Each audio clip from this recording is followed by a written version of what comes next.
বর্তমান সরকার যতগুলো ওয়াদা তারা করেছিল সবগুলো তারা বরখিলাপ করেছে। আমরা মাত্র 3 মাসেই বর্তমান সরকারের সমস্ত মুনাফিকি আর তাদের যে তালবাহানা আমরা খুব ভালো করে অবলোকন করছি। যতগুলো ওয়াদা তারা করেছিল সবগুলো তারা বরখিলাপ করেছে।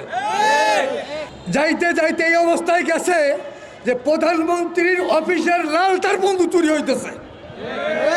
Same same same. আমার কথা হলো, এরকম যদি সচিবালয়ের ভিতরে প্রধানমন্ত্রী অফিসের লাল তার চুরি হয় তাহলে আমরা এই সরকার যে কী করবে আমাদের সেটা বোধগম্যের বাহিরে। এজন্যই আপনারা ভালো হয়ে যান।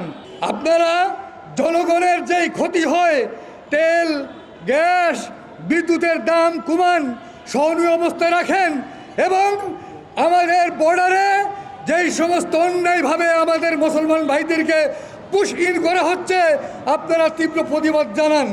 আর যদি এতে আপনারা ব্যর্থ হন, যদি আপনারা ভারত সরকারের নত চালু হয়ে যান, ভারত সরকারের যারা স্নেহপুষ্ট হয়ে 15 বছর পর্যন্ত ক্ষমতায় ছিল তারা এই দেশ থেকে পালিয়েছে, আপনাদেরও পালাইতে বেশি সময় লাগবে না।